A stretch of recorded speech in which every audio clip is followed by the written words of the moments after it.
I'll go ahead and call our meeting to order. It is 7:02 p.m. If we could, a moment of silence, please.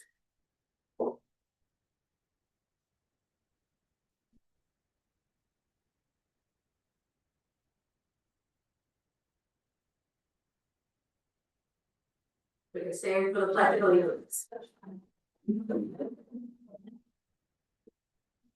I pledge allegiance To the flag of the United States of America, and to the republic for which it stands, one nation, indivisible, liberty and justice for all. We can go take roll call first, please. Councilmember Williams. Present. Reed. Stewart. Here. Ross. Here. Davis. Here. French. Here. And Mayor Snyder. Here. I would like to add an agenda item of the sale of 312 Fifth Street to the agenda. Support. City Clerk Domingo. Councilmember Williams. Yes. Reed. Stewart. Yes. Ross. Yes. Davis. Yes. French. Yes. And Mayor Snyder. Yes, so that will become item J. In the opening, city regards.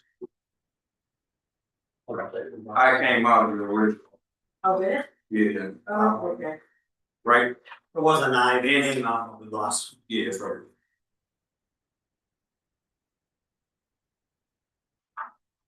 No, I'm still on hold. The old C came out. There was a new agenda on your desk when you got. Okay, so old C is out. Right, it's fine. So item O. Oh. Put that around here, you have to have your cell phone around, to make sure it's off or on silent.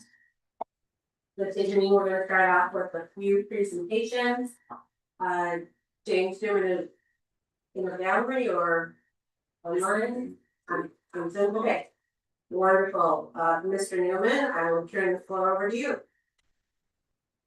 Hello, I'm Jim Newman. I'm with the Michigan Municipal League. We do the insurance, the liability and property insurance and the workers' compensation for the city. And while we don't have the renewal done yet, we got the renewal date a little bit late, so they should have it in the next couple of days. And then I'll be able to put together the renewal proposal and get that sent over to you guys. I didn't really have a presentation or anything. We were hoping we had that proposal in time, but we did not. So. All right, sounds good. Any questions for Mr. Newman, I guess? Yes, no, sorry. I gotta ask, yeah, Jim, is there typically there's a other rebate associated with the renewal, and do you know approximately what it might be? There is a dividend this year too. I don't know what the actual number is, but it's probably it's somewhere around 3.5% to 4% of what last year's premiums were. And so, but it's, you know, once the renewal is calculated, I also get the dividend amount and I present those at the same time because I have those simultaneously. And the dividend comes from a surplus within the pool program because it's not an insurance company, it's an insurance pool. So that's where the dividends do come from, and they go back equally to each member based on whatever their percentage of premium is versus the total pool. That's the percentage of the total dividend that they get for each one. So it's fair across the board. Okay, anything else? All right, well, thank you for that update. We appreciate it. Thank you. Next, we will have a presentation from Waterworth in regards to our utility rate study. Perfect. Thank you, Honorable Mayor and Council, for having us. I'm Adam, and I'm joined by Jacob. We're two members of the client success team here at Waterworth. To give you a bit of a context of what Waterworth is, we're a software platform that helps communities such as your own be able to balance long-term sustainability with affordability for consumers. We've been working with David for a little while now on building out some models on the water and wastewater funds. And today you'll see all the hard work that David's put into these models. We'll be able to demonstrate these models for you. I believe you have a package in front of you of a presentation. I'll be referencing that, but I'll actually be using our software to walk through the demonstration today. Are there any questions before I jump into the demonstration itself? Go right ahead. Perfect. Let me share my screen. Oh, I believe I need permission to share screen.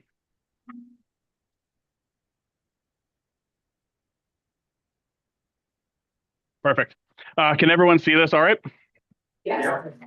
Okay, perfect. So we're going to start on the water side, and that's going to be on page 4 of the presentation package you have in front of you. And what we're going to be doing is we're going to be looking at the current state of the water fund and walking through the different aspects of the fund. So the model itself is made up of 3 different key pieces. Those are going to be expenses, then revenues, and then your cash position. So the first part of the expenses that we're going to talk about today are the operating expenses. So we have your actual operating expenses from David from 23 to 25. And then in 26, we have your budget. And then what we have assumed in the future is, in talking with David, we're going to use 3% inflation for all line items that aren't related to salaries or benefits. That keeps with the national average over the last 10 years. And then the 5% growth is going to be for all salary and benefit items into the future, which is why you're going to see those expenses grow linearly into the future.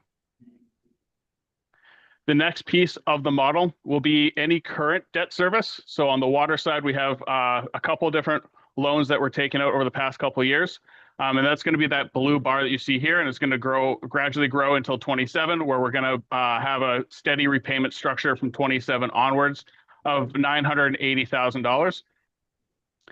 And there is some proposed debt, which is going to be that lighter blue color that you're going to see here, which will come online starting in 28 and then fully come online until 2030 for about $270,000. And that's going to be to help pay for the sewer lining project, which I'm not sure if David is there. I can't see him. But if you want to speak on that project at all, David, go ahead. Yes, so the new sewer lining project that Mickey is trying to get with his application, I think it's been submitted. It's $23,110,000. It's a little over $6 million of that is water related, and it's for replacing water mains. So 17 million approximately of that total project is for the sewer fund to reline sewers based on the engineers' studies and the project that they put together. And the other 6 million is to replace water mains. So we look at the water and sewer studies. 17 million of that project is put into the sewer fund, and 6 million of that project is going to be shown in the water fund. And that is the debt. The light blue on top on his screen is the debt coming down the road for that project if it gets approved. Any questions? So this project is not fully approved yet, but we hope that it's gonna be. And then when we look at these two scenarios, we can either get loans or bonds at 1% or 2%. So that makes a difference on the payments down the road as far as interest. Right, it'll be the same, but the interest will be a little bit more on the 2% scenario. So when we look at these studies, there's gonna be 2 for the water fund and 2 for the sewer fund. One's gonna be at the 1% scenario, and the other's gonna be at the 2% scenario for both water and sewer. Any questions on that? And we're just talking about the debt of this project coming up. How much overall did you say? So the total project is gonna be 23,110,000. And that's to cover both the water and the sewer. Yeah, and it's the sewer lining project, but included in that 23 million figure is 6 million that will have to be paid through the water fund because that's replacing the water mains. The other 17 will be paid through the sewer fund. And again, we can borrow at 1% or 2%, whichever our rating allows us to do. And we don't know that yet. So that's why we did 2 separate studies for both funds to cover that debt going forward. Any questions? All right, Adam, you're good to go. Perfect. Thank you for jumping in there. And then the next piece of the expenses that the fund will be looking at is going to be capital improvements. So that's going to be that green that you see on page 6. And the two big spikes that you're going to see here, one is going to be for the water system improvements that are currently ongoing. And then we do have that sewer lining project between 27 and 29. That the wastewater or that the water side will be funding that portion of the sewer lining project there. The last piece of expense to mention is there was $10 million as a bond that was deposited in 25 and we spent in 26 on that project, which will be that purple that you're going to see on the graph on page 7. And if I combine all of these together, what that's going to do is build the area graph that represents all of the expenses that the utility will have to be able to fund. So that's the first piece. And then the next piece is going to be revenue. So how do we actually fund all of these different expenses? So we have our sales of service. Then we have our withdrawals of that $10 million for the water expansion. Then we have any other operating revenue, any non-operating revenue, and any grants. And then lastly is going to be our borrowed funds. And if you look at page 8, the water bonds will be about $15.7 million in 25 and 26. That water bond withdrawal will be another $10 million in 26. And then we do have a grant for just under $8 million in 25. And this is going to be our revenues structure if we have no rate increases or no revenue adjustments into the future. Just projecting what the 26 budgeted numbers are for the sale of service out into the future. This is our revenue stream to cover those different expenses. So if I overlay those together, what you're going to see here is any year that the area graph exceeds the bars in the foreground is going to be a year that we're showing more expenses than revenues, or we're using our cash to fund our expenses. And any year that we have a bar exceeding the area graph is going to be a year we have more revenues than expenses, and we're going to be replenishing our cash supply. So you can see after 26, every year the model is forecasting that we won't have a surplus year. And that'll be demonstrated by showing our cash position. It's just going to steadily decline out into the future without any sort of revenue adjustments with our current expenses that we've accounted for. And if I zoom in on our cash position here, that'll be page 9. So we have your opening cash position for 2026 of $776,000. And with the current expenses and revenues that are forecast, we don't show the cash position recovering after 27 in the model. So now if I layer everything together, what you're going to see is the overall projection for the fund, with all the different expenses, revenues, and our cash position overlaid, showing that beyond 27, the fund does not have enough cash to fund any of those expenses in the future. Are there any questions before I show the two different scenarios that David had mentioned, the 1% borrowings and then the 2% borrowing? Adam, can I stop just for a second? Absolutely. So when you look at this graph, you want to concentrate on the black line. That's our cash position over time. So what this is showing is, I think it is at year 27, we're gonna run completely out of cash if we don't do anything. And we will not be able to function. And a sewer and water fund has to stand on its own. It's an enterprise fund, just like a for-profit fund, just like a business. It needs to stand on its own without any other funds helping it by transferring money, loaning it money. So just want to point that out going forward. Concentrate on the black line and the other stuff as well. Okay. Go ahead, Adam. Perfect. So on page 12, you'll see the first scenario. If that loan does come in at 1%, and the repayment structure is structured around that 1% repayment, this model is showing a 35% increase into water rates, or water revenue, I should say, starting July 2026, with a 15% increase in January 2027, a 10% increase in January 2028, and then a 4% adjustment in 2029 and 2% each year after 2030. What that allows the cash position to do is you'll see that now the sale of service is going to be growing over time. And more importantly, when we compare our revenues to our expenses,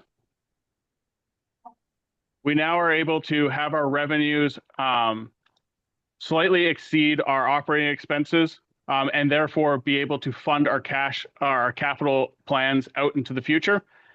And our cash position remains level out into the future, and it will slowly recover out until 2033, where we'll be able to get the cash position from this model at $979,000. So roughly where we started our 2026 cash position at.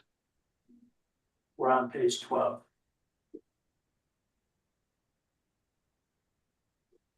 So you guys see how the black line just touches the bottom at the end of 2027, and now we start showing growth. It's not a lot of growth, but at least it's positive. And this again, we're talking about the water fund. When you mentioned the 35% this year, 15% next year, 10% the following year, what was that in reference to? Our cash position? That is the rate, the That's rate the increase. percentage that we have to increase. All right.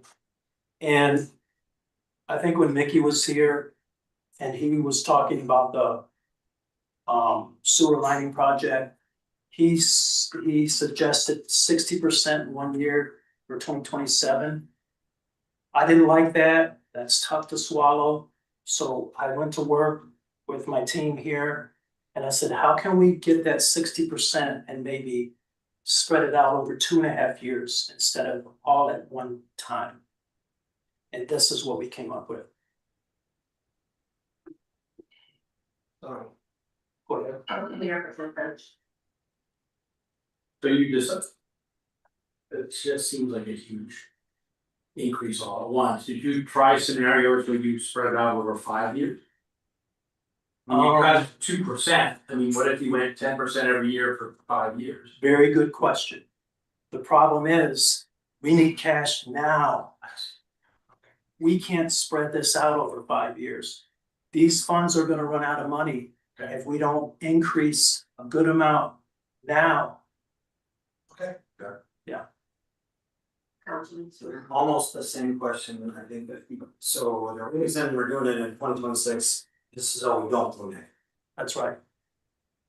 So that's, you've essentially calculated the minimum we can increase to save us from going negative. That's right.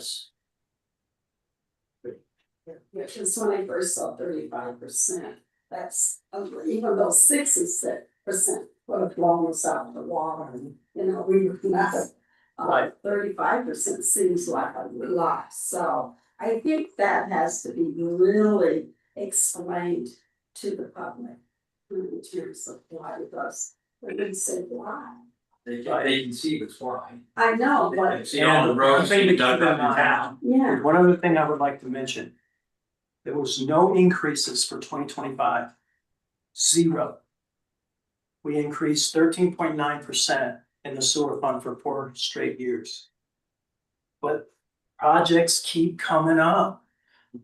And we can't borrow to pay for it when they happen tomorrow. It takes time to get the money, if we can get it. These are scenarios that are coming up that happen when we open up the road or something breaks or a pipe. Or, I mean, you can talk with Jason. Jason's gonna get up here too, I believe. And he just came to me today with another project that has to be fixed, and it's sewer related. So this is the minimum to get us. I would love to stand up here and say, we don't have to do anything. But that's not the scenario here. Councilman Stewart. Is there potential that our revenue projections or what essentially water usage could exceed our expectations and help us to some extent? I can't answer yes or no on that until it happens. I don't know. I don't know in the future. We replaced all of our meters, we're 90% into it. But we have to see what we collect after we run these meters for a year. And Jason can probably go into a little bit more than that on that particular subject.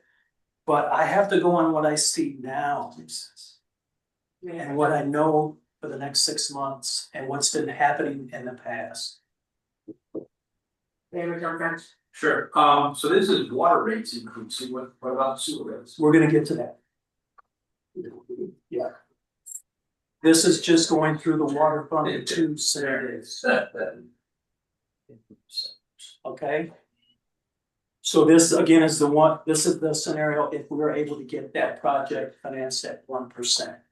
The big sewer lining project, which again, the water has a share of around a little over $6 million. Okay, Adam, sorry about that. No, that's great. So the other scenario that we're going to look at is if the repayment structure is 2% instead of 1%, the rate increase or the adjustments to our revenue are going to be the same, except in this version, there's going to be an extra year of a 4% increase in 2030. So what that would look like is in 26, you would have 35% increase starting in July in this model. That'll be on page 14. In 27, it'll be a 15% increase in January.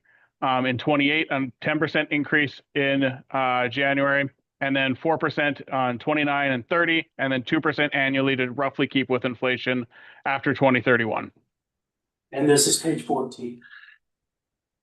And that'll take us our cash position to just over $1 million by the time we get to 2033. So we do end up recouping a little bit more money in this version with that extra year of 4% increase, allowing the fund to eventually get to a point where there is some cash on hand to eventually be able to pay for some of these projects without immediately having to look for loans, to David's point earlier. So I would like. Hold on, so just to stop us. Yeah, we've been working on the water fund. We've showed 2 scenarios based on if we get the loan at 1% or 2%. And that's if we are able to get that project approved. Perfect. I'd like to, are there any questions on the water side before we do the same experiment on the wastewater side and look at those models? Perfect. So I'm going to go over to the wastewater side. So this is going to be on page 17. We're going to start with the same walkthrough. So again, the model is going to show the same 3 key pieces expenses, revenues, and then the cash position. So we do have our operating expenses. Again, we have your actuals from 23 to 25 with the 26 budget in here. It is growing at 3% for all salary or benefit line items, and then all salary and benefit items are growing at 5% inflation into the future. There is currently very little, currently there is some debt service, and then there is the large proposed loan that will help fund that sewer lining project starting in 27. Adam, And can I then- just stop here Yep. for a second? So let's understand the debt or the revenue requirements. So the bottom dark blue is the debt required for the new sewer system that we're putting in. We're about 60% through that project, $17 million project. We got about a little over 5 million left on that. The light blue line above it, or grayish type line, that's a buffer I put in for $500,000 for things that are coming up sewer related. That's gonna grow at 3% every year. Then the top revenue here, the dark green, that's the new sewer lining project that we've been talking about, and the bulk of that is gonna be shown through the sewer fund. And that is the revenue needed to pay for that capital project. How's that gonna come through debt? We're either gonna get a loan at 1% or 2%. So those are the revenue streams, and you'll see they go down after 2030 because that sewer lining project will be done. It'll take 2 years roughly to get it done. So all that money will be spent.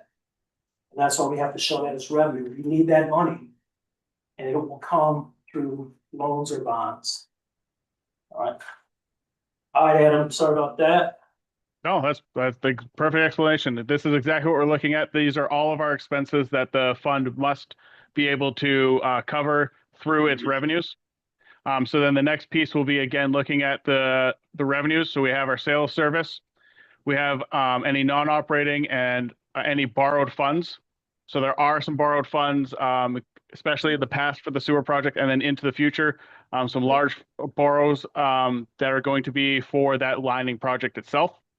And so when we put all of these together, just like on the water side, every year past 2027, the area graph representing the expenses exceeds the bar graph representing the revenues for each fiscal year, meaning that we are showing a deficit each year, and forecasting that the cash position will have to be used to cover the different expenses that the revenue is not able to cover. And when I layer that cash position on, you're going to see that in 27, starting in 27, it just shows a decline without a recovery into the future in this model without any increase to our revenue in the future. So again, we're looking at the black line. If we do nothing, what is it, at the end of 27, probably before that, because new projects are coming up. So yeah, We can't go forward. All right. That was page 19. All right, Adam, go ahead. Perfect. So the same two scenarios that we were showing on the water side, we are considering on the wastewater side as well. So that would be, what if the loans for the sewer lining project, we are able to get it at 1%. In this scenario that we were able to get a 1% repayment structure for those loans, this model will show a July increase in 26 of 35%, just like on the water side, 15% in January of 27, 10% in January of 28, 10% in 29, and then 5% annually after that. What that will allow the fund to do, though, is by 2033, recover its cash position to the point that there is cash on hand to fund these projects, and make sure that if there is one of these emergency projects that comes up, that emergency loans don't have to be looked for right away, and also be able to have cash on hand in case projects go over budget. There is going to be money in the fund to be able to reinvest into these projects if needed.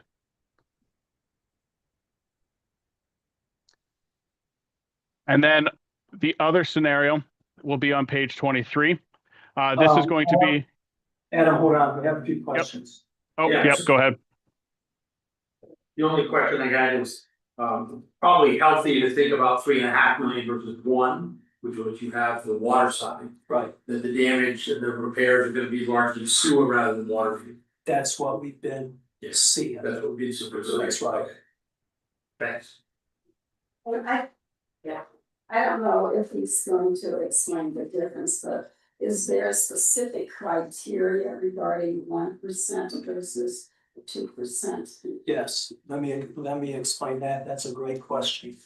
So the 1 versus the 2% just means we'll pay more interest down the road. The principal will be the same, but the interest payments will be a little higher. And that's why when you see the 1 versus the 2, there may be just a little tweak, a little further down, just to cover that extra interest. But it's not much, because we're talking about 1% or 2% of the amount that we're borrowing. And the 1% or 2% is based on trying to one. What our son is. Yeah, that was what I was asking, but in terms of, yeah, how good? That's what I'm asking. Yeah. How good? That is based on the rating that we get from our application. Oh, okay, Yeah. I think Nikki explained that. There's a rating that we get based on our city. So I think Nikki and his team are working on that, trying to tweak that and get it from day one. And if I could add, so it's based on if your community, the lower the rate you receive. The initial assessment, however, for Alvin was at the higher rate. We are appealing that, essentially trying to put forth a case that we should qualify for the lower. And it's mostly because our service area includes communities outside of Alvin, and those are taken into the calculation. Perfect. Okay, Adam, thank you. Perfect. And then the 2% option, we keep the same rate increases or adjustments to the revenue for each year, and that will be on page 23. The difference is that in 2033, the cash position being forecast by the model is slightly different. It's a little bit lower by about $400,000, but again, it's the same idea that we are trying to get to a point that the fund has enough cash on hand that if these projects do come in over budget, or if there's an emergency project, the fund is able to cover it immediately.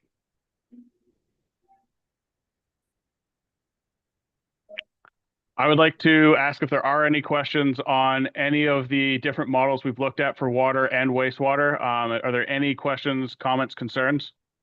Yeah, I got a question. Thank you, Mayor. Okay, so relative to our overall operating expenses and the revenues we bring in, what is a satisfactory either ratio or like percentage of cash position to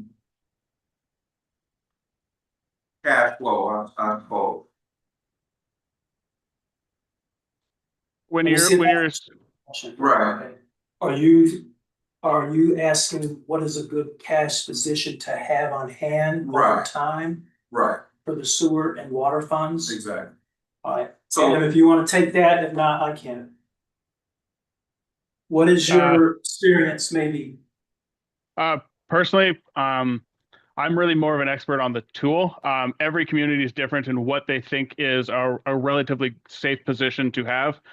Each community will have a different opinion, whether that be because they are expecting a lot of construction or whether they're expecting a large increase to their operating expenses. That'll be different for every community.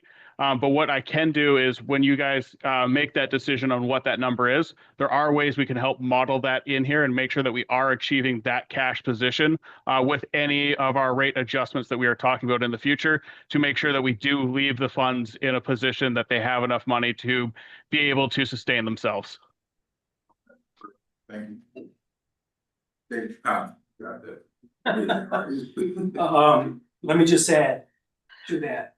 So because they're enterprise funds, they're for-profit funds, you don't want to run the fund to just get by. Right.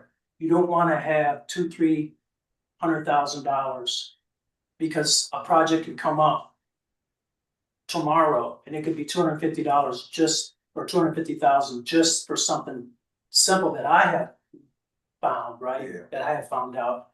These projects are very expensive. So I would say you want a good positive cash balance at any given time.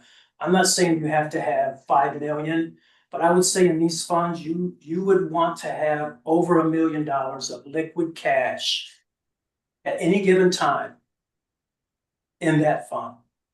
And this is not cash that's reserved for a bond payment or anything like that. This is just cash on hand in case something comes up. And they're gonna come up, either water or sewer. Why? Because our infrastructure is so old and it's been neglected in the past, and now we're trying to catch up. Perfect. Thank you. Any other questions? For our presenters? Or for the- Yeah, have we modeled out actual bills and what they might look like? We took our look at our history. And we took my budget that I put together. Oh, you're talking about the rates, yes. Yeah, as long as you guys don't have questions for these guys anymore, we can let these guys go. Yeah. And then we can talk about the rates, what they're gonna look like. If we pass, what we think we need to pass and so forth. But any more questions on the model, how it was structured, what it's trying to tell you? I think we're good there. Okay. Yeah. Jacob, thank you Perfect. so much. Thank you all for making the time for us. In the future, I know we are talking about immediate need. We would love to be able to come back, 3-4 months from now and be able to make this a routine thing that we can do with you and demonstrate where the different funds are going and make sure that, prudent decisions can be made in a timely manner so that large increases might not need to be made. They could just be smaller adjustments into the future. But I really do appreciate all of your time. Thank you. Good night. Thank you. Thank you, guys. One more thing I would like to say about this study. This is a software program that the city purchased 3-4 months ago. And this is a tool that we can use and we can tweak this down the road as things come up. There could even be a scenario, don't hold me to this, that where one day we could back rates back. We could back them down because our systems are doing so well. What we're talking about is working. And maybe we get loans when we get loan forgiveness, this and that. So this is a model and a scenario rate study that can be tweaked over time. That's the beauty of the software. In the past, we've paid for a rate study, it's based on what we know now, and we're done. If we want another rate study, we gotta go out and hire somebody to do the rate study. This software package allows us to do our own studies based on things that change going down the road. And that's the beauty of this software. And that's why I discovered it and I thought it was a good idea to get it. All right, so I think we handed out like this. Our current rates for all the different meter sizes. And what they would be for every year going out 5 years, I think is what Alexis put together here for us. So currently you'll see that's the first column there. So a typical household right now has a rate of $74.95 for sewer and water. And this is about third way down the page. And this is on the first line. So if we do nothing, they'll stay at $74.95 for water and sewer. If we raise it 35%, we'll be at $101.15 a month for water and sewer. That's for the first year, that starts July 1st. Then so if we take that rate of 101, we've got some comparisons down below. Some local municipalities that we call them got their rates, their current rates. That would put Albion in third place after Homer with that 35% increase. For year two, on 7/1 of 2027, the bill will go to $116.32. For water and sewer monthly. Because again, remember, we're going to monthly billing. And that would put us right close to Jackson. Actually, it would put us right before or right after Marshall. And that's assuming Marshall doesn't raise their rates for the next couple of years. And then the same scenario going forward. We're at a point where we have no choice. Unless we can grab some money somewhere else, and I don't see where that's gonna happen. And again, these funds have to run on their own. Prices are going up every day. 5% increase every year for benefits and salaries. And this is kind of our situation right now. And unfortunately, I'm the guy that has to stand up here and present it to you.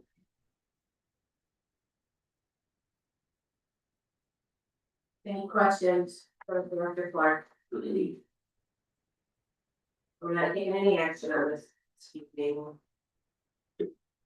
Thank you. Thanks. All right. Thank you, guys. Hey,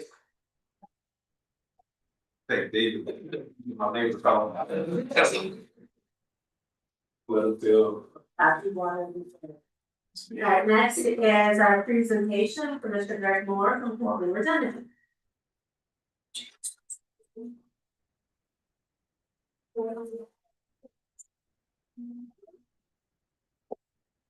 this one.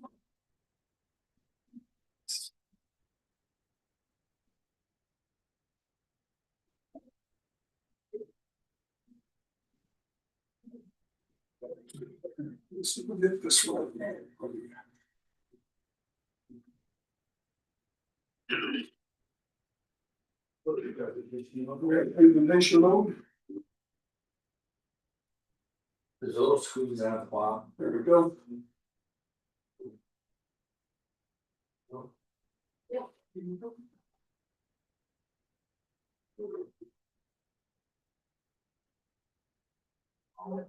Might better. Work, I may need you to do it. Bill, just hit next slide. All right, well, we'll figure it out as we go. We'll figure it. Good evening, Mayor Snyder, council members. My name is Greg Moore, Community Affairs Manager for Consumers Energy. And it's been a while since I've been asked to, so it's good to be back. So I appreciate the invitation from City Manager Terrio to come speak with you about several good topics tonight. So we're going to do a wide-ranging discussion. And with your leave, Madam Mayor, if you want to take questions while we're doing this, that's fine. It'll be conversational, or we can wait till the end, however you would like to do it. Don't be scared with a number of slides. I'm going to be respectful of your time, so how long you've been sitting tonight. So let's move into it. First thing is safety. I'll let you do it. So we go. All right. So June is National Safety Month.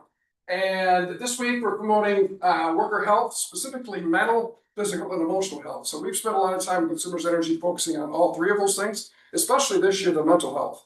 You know, physical we all kind of get, and emotional we kind of get, but oftentimes the mental is tougher to talk about. Most people know what happens if an accident occurs, somebody starts bleeding, you know how to respond, you know how to do CPR. But what if somebody has a mental breakdown or a mental issue? And coworkers are not always certain what they should do, right? So it's important to talk about that.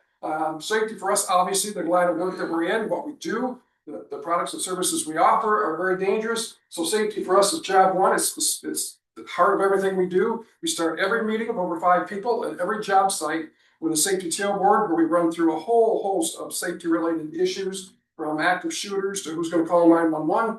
And we highly encourage that for all companies and all organizations. Storm season, as we all know, storm season is here. We're already at, I believe, depending on who's counting, 16 or 17 tornadoes, which puts us over the 14 average for Michigan. And it's just been a horrible spring for us, and the worst in the company's history.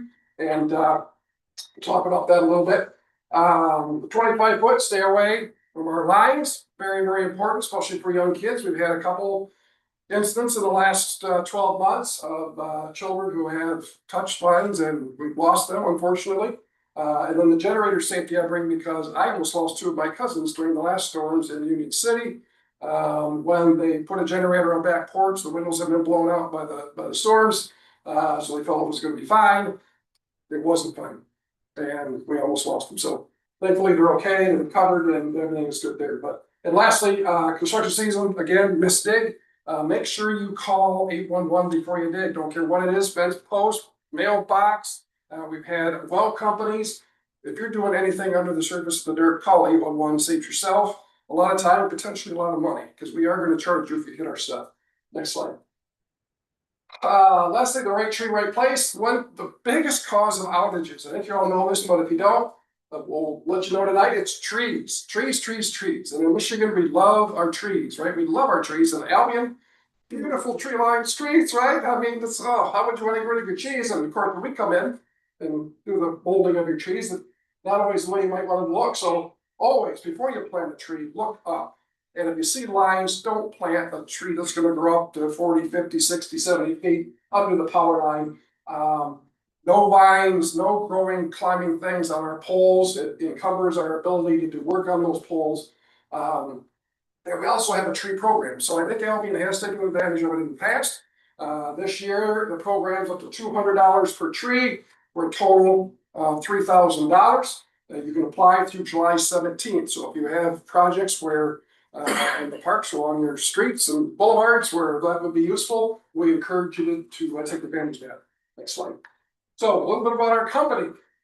We are a Michigan-based company, born and raised, and we plan to stay here for many, many years to come. We're 140 years old this year. So next slide. So like I said, since 1886, 6.7 million customers in all 68 counties in Lower Peninsula. All 68 counties in Lower Peninsula, about 8,500 actual employees, and then we have somewhere between 6,000 and 7,000 contractors that we also work with. So we're a big company, working with a lot of people. Take a look at that number of electric wires.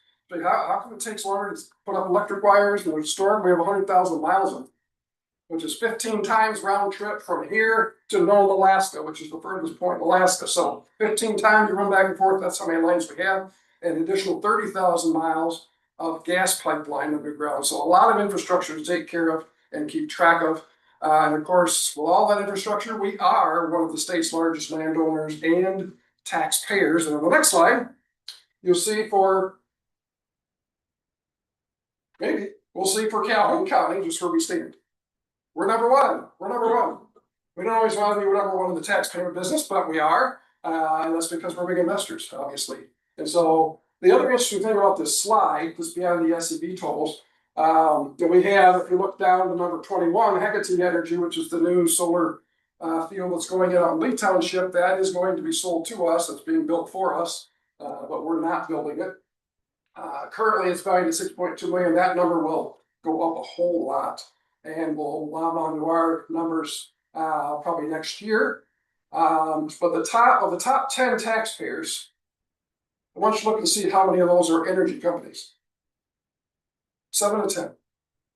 And actually, there's one missing this year for some reason. I didn't call the assessor equalization office to find out why, but Vector Pipeline is usually on there.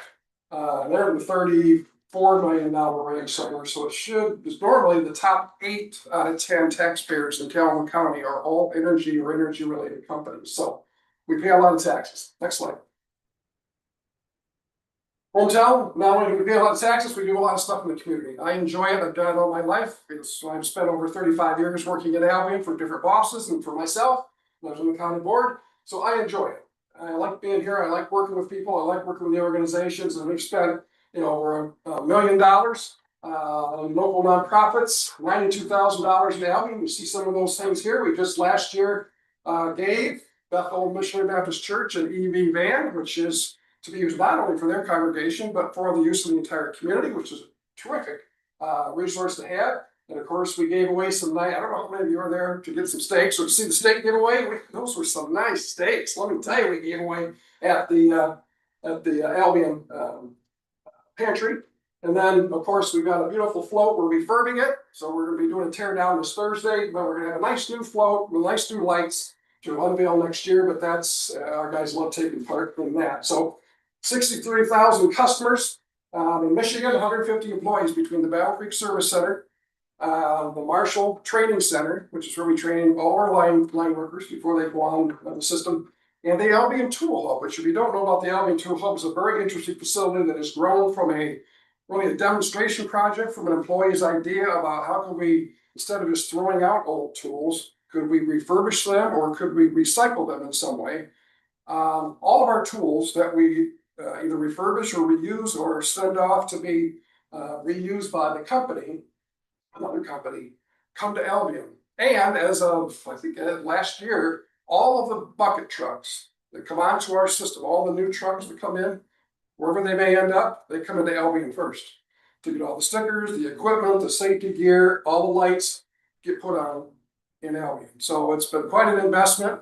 We're a little quiet out there in our the industrial park, but we're doing our thing. But we're happy to be making a contribution to Albion, hence to our company, saving some money for the company as well. So $350 million approximately of facilities in this county. So next slide.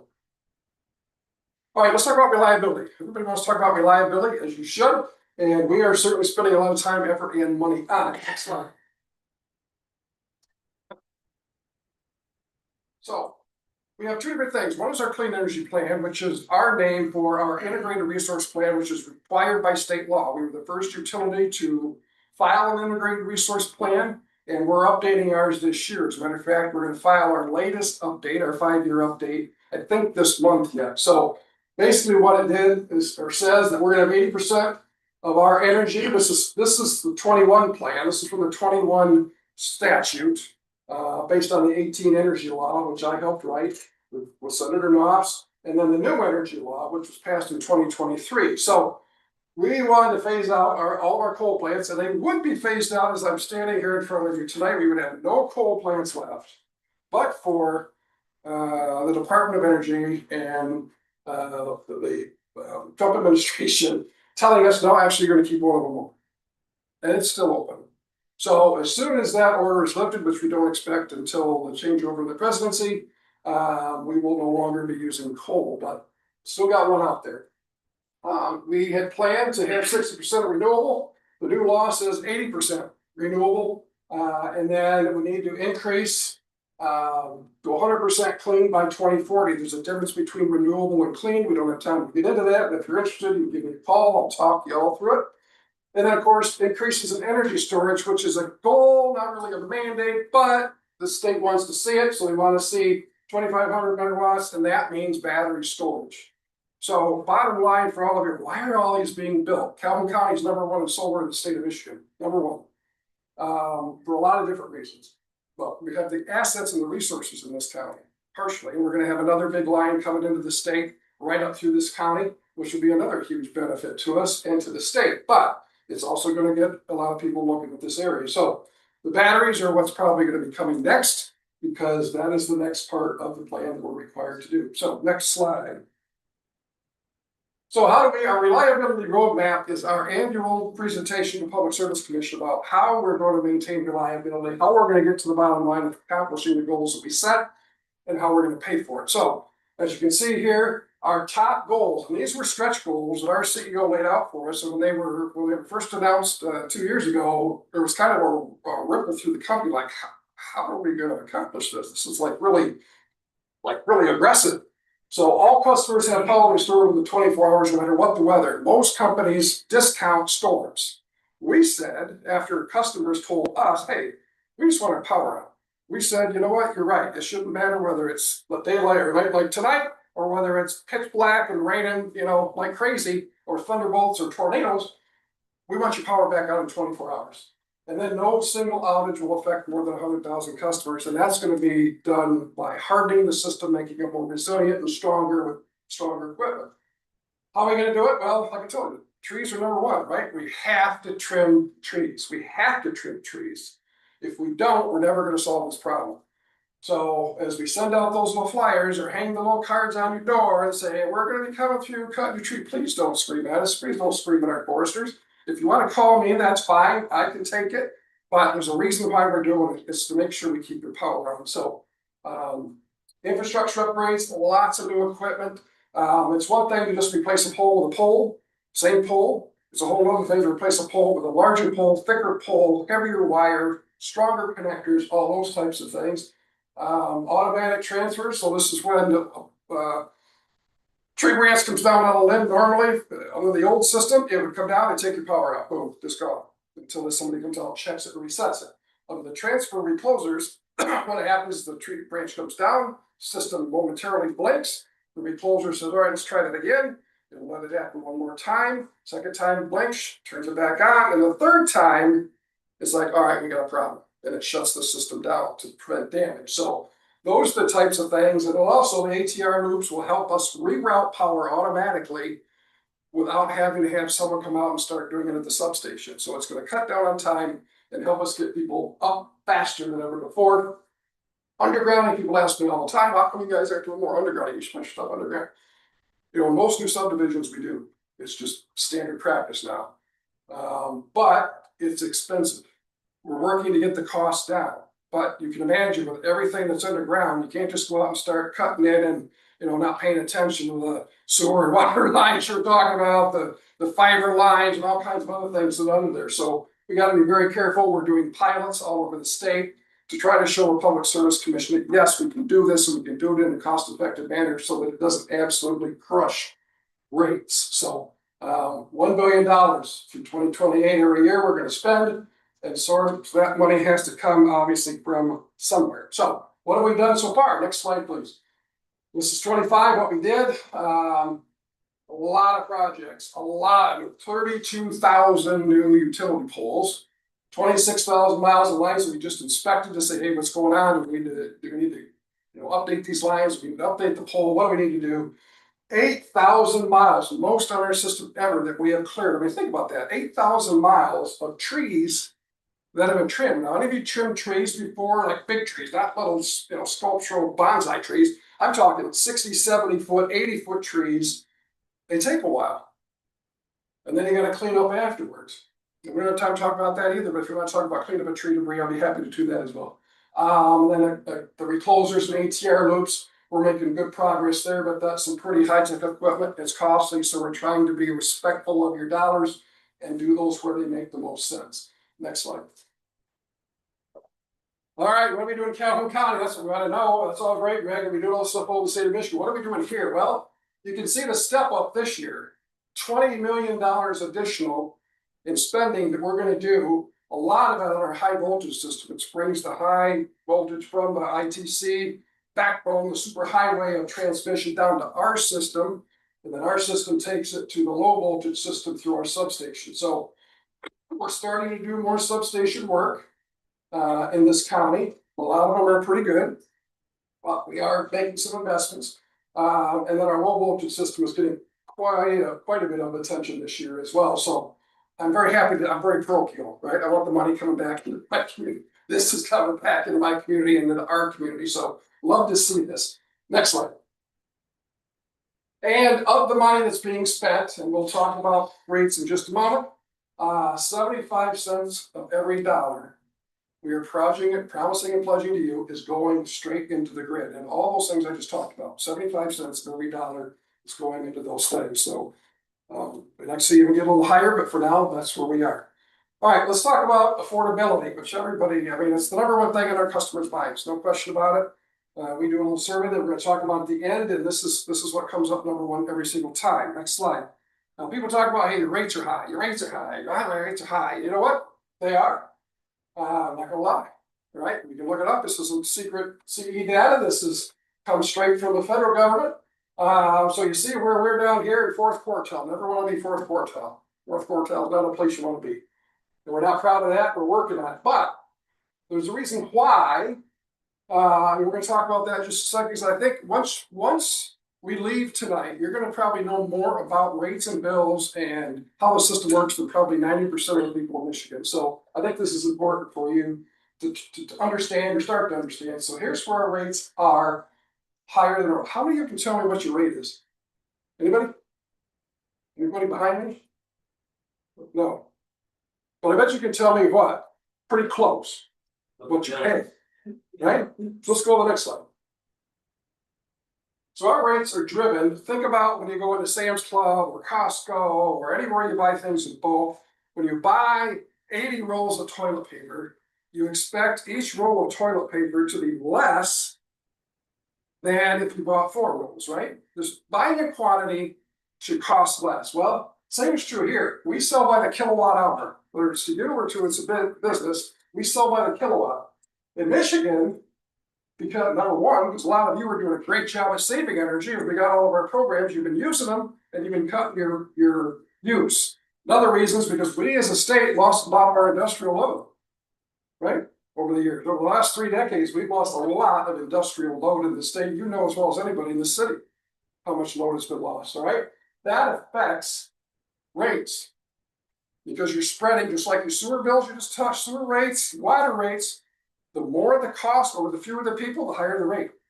Same thing you're seeing here. So we're not quite as bad as DTE, but we're both 4th quartile. Again, not where we want to be. But we just talked about, you don't know what your rate is, you know what your bill is. Next slide. Well, I forgot, this is one of the, we've experienced, we're talking about declines, we've experienced some of the largest declines in use, both DTE and consumers of any state in the country. So this is the reality of what we're faced with, trying to sell energy. And you look at how many other states are selling a lot more. So next slide.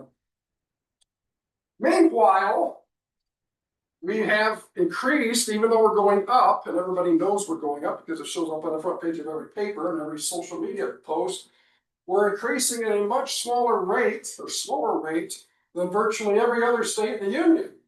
In fact, we're among the lowest, like 1, 2, 3, 4, 5, 7. DTE is even more than us. So 1st quartile in growth. Next slide. That's same. Next slide. All right, now here's where we get into the bills. This is where things flip. We told you know pretty much what you're paying your bills. Rates are high, but bills are not too bad, relatively speaking. Right? So this goes back again to the fact that in this state, because of our geography, we don't have as many hot weather days. So people aren't using air conditioning as much in Michigan as they are in Texas, Alabama, Tennessee, Mississippi, down there. So all these other states, you will see them to the right, they have much higher loads, and they'll start in, April and go through October. We don't. We may have 2 months, 3 months max. So here we're 2nd quartile. DTE is right on the edge. We want to be a 1st quartile here. So rates high, bills lower. Next slide. And again, increasing among the slowest. In this case, DTE is the slowest. We're the 5th slowest in the nation. So I guess all this to say that we are trying to be mindful, very mindful, despite what you read in the paper about 9, 8, 7, 6%, whatever it happens to be in a given year, we understand that we're going to get hammered over the head twice on Sunday by the rate argument. Just understand for bill-wise, we're doing pretty well relative to the rest of the country and all of our Midwest partners except, well, there are exceptions, that's Michigan in the 1st quartile. All of our Midwest partners would be. All right, next slide. Let's talk about cost savings. So you've already seen the rates, you've heard about the bills. Now what can you do though? What other than us, and this doesn't absolve us of the responsibility to help keep our costs in line and further reduce rates. I'm not saying it doesn't, and we will. But what can you do? So next slide. So here's the programs that can help save. We're not going to go through all these, but these are just some of the programs that are available to help everyday residential and business customers save money on their energy. Some businesses take tremendous use of these programs, whether you're installing new equipment and getting rebates, whether you want us to come in and look at your system and make recommendations about how your business could operate more efficiently or buy new equipment or whatever. Home recycling, if you get your plans, you call us, we'll come pick it up, we'll give you $50 or maybe sometimes we double it, maybe $100. Go to our website, consumerenergy.com, you'll find about all those programs and more on that website. Next. Our Helping Neighbors program is specifically, we're coming now down to the folks who are really having a tough time. You know, it's one thing for me, I can absorb a little bit of an increase in bills, although I don't get it, there's no employee discount, no employee discounts, I pay what you pay. But there are programs we have set aside specifically for people who just can't make the full payment, okay? And this is our Helping Neighbors program. We will come in for free, like we will for many of you, but we'll come in and do an analysis of their home and try to help them understand how to use energy better, how to make sure that they don't have their windows open in the middle of winter while they're heating the place. Looking at your water heaters, all kinds, it could be a rental, it could be a single family, it could be a multi-family, whatever it is. I highly, highly, highly encourage everybody, if you have not taken advantage of this, it's part of your rates, all right? So take advantage of it, it's free. And we're not a hard sell, we're not coming in to pitch a whole bunch of stuff to sell you, you know, a whole new suite of furniture and appliances. I had it done before I joined the company, but after I rebuilt the house, and it was good I did. I thought we had everything, and they came in and showed us a couple of things that we hadn't thought of and gave us all the stuff. Wrapped my pipes, gave us LED light bulbs, gave us the faucet aerators, those types of things. All that will be done for you for free. So next slide. And here are some of the other programs. Most of these are well known. The MEEP program, LIHEAP, which is federal, the federal side of things, and the weatherization programs to help people bring their homes up to code, get weather stripping, get their insulation in, because we have a lot of old housing stock in this county. I'm sure you know, in Albion in particular, you've got a lot of old housing stock. Very hard to make an old house with no insulation and drafty windows and doors to make it energy efficient. So that's one of the struggles that we've really tried as a company, and working with, you know, Community Action and Neighborhoods Inc. and all the other Habitat for Humanity. How can we have a bigger impact on bringing up the housing stock so people don't have to leave their homes just to try to save energy? That's a horrible thing to have to face. So it's not easy. We're talking tens and tens and tens of millions of dollars. So it's going to be a multifaceted effort to be able to do that. But these programs are all available. We're working. I talked, I think, Councilman Williams and Councilwoman Reed, as well as City Manager Terrio. We're up at an MML conference a couple of months ago. We talked briefly about hosting a gathering at Albion to get more in depth with folks who can take advantage of these programs. And so that is on my radar for this year, and we have funding to do it. So we're going to do it. We just have to find the time, the place, and the mechanism to do it. We'll probably bring in some food, we'll have a good time, and talk some shop about our programs to help people save money. So next slide. Oh, that's the appliance. We talked about the appliance recycling, so you know all about that. Next slide. So what can you do today? One of the things you can do today, everybody groans, oh God, this again. But this program, our summertime time of use rates, 2 to 7. If you gotta do laundry or your dishes or something, you can put it off till after 7 or do it before 2 o'clock in the afternoon. You're gonna save money. You know, it's just that you don't want to spend 24.5 cents when you can spend 19. I mean, it's 5 cents, but it's 5 cents, right? So why spend more than you have to for power? It's been very successful. And actually, this goes back a long ways to when I was in Lansing.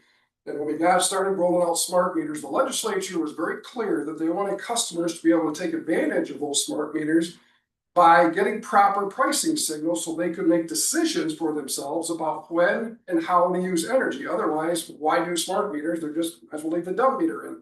So that's part of why we all have these programs that go from 2 to 7 or 1 to 6 or whatever each utility sets up. It's because for us, power costs more. This isn't just so, hey, let's gouge people in the middle of summer. No, we actually have to pay more for energy. And why would you get 2 to 7? Why would that be? Well, everybody's coming home from work. Well, they do it when they come home from work. Man, it's hot in here. What's for dinner?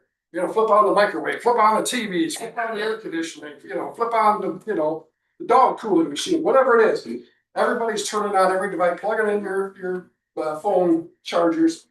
That's why it costs more. So 2 to 7, you don't have to necessarily, I will not use energy between 2 and 7. If you want to cool your house down before 2 o'clock, like turn it on at 12:30, get it nice and cool, maybe a little cooler than you normally would have it, then just let it ride for a few hours. Don't do anything.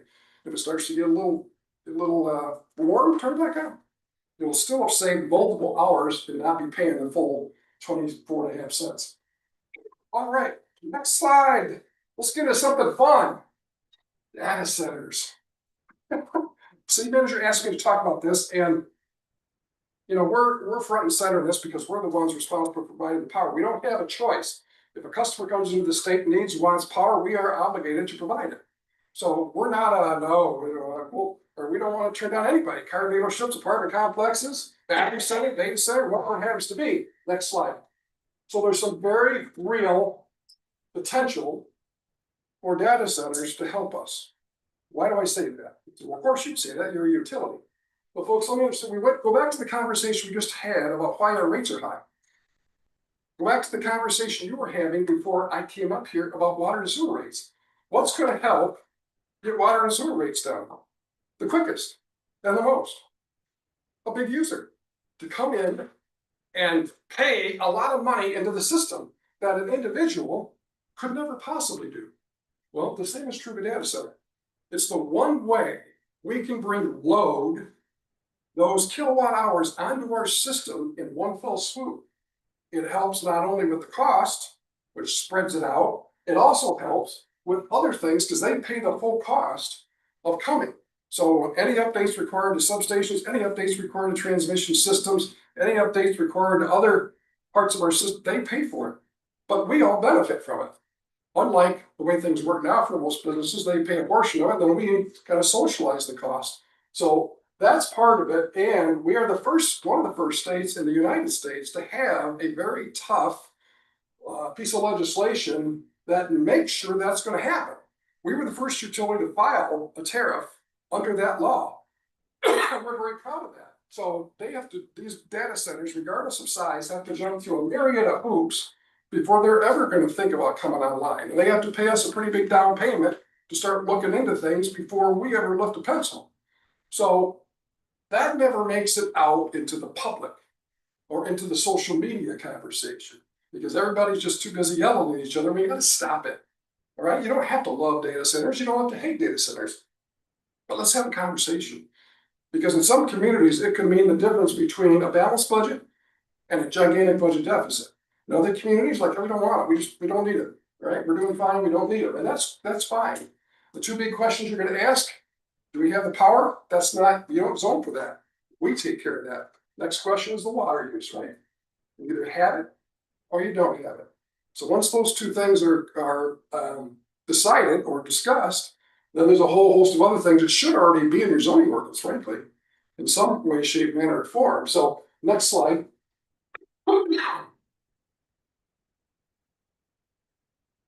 So there's different types. Right now, the focus is on the hyperscale, the giant, 1 gigawatt, 800-acre facilities. But these have been around for decades. We've had them. There's one at Battle Creek, I believe. There's numerous ones in the state of Michigan, but we just don't think about it. Maybe they call them computing centers. Maybe they, call them, I don't know, storage facilities. But they're basically just giant warehouses with a bunch of computer servers in them. So they could be co-location with a facility like a hospital. They could be an on-site for an office building or something, or they could be the hyperscale. And they could be doing a lot of different things, right? So anybody that's doing online gaming, or kids are doing online gaming, or you're doing cloud storage, you're on your phone right now, or you're taking pictures or video, you're using a data center. You're using a data center. I mean, think of all the cat videos that go online every single day and how much bandwidth that takes up. How many of them can you store on your phone? Councilwoman Davis, how many cat videos do you have? Yes.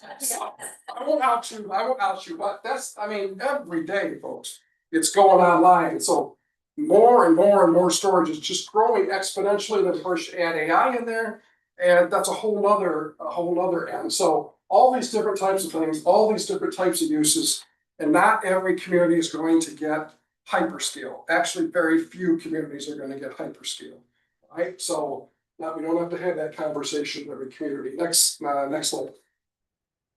So here are some of the rumors. They're going to take more power than we can produce. We've got more energy right now than we need, which we have to have. It's required by law that we have a margin above what our top daily use from the previous year was. We have to have that plus a cushion.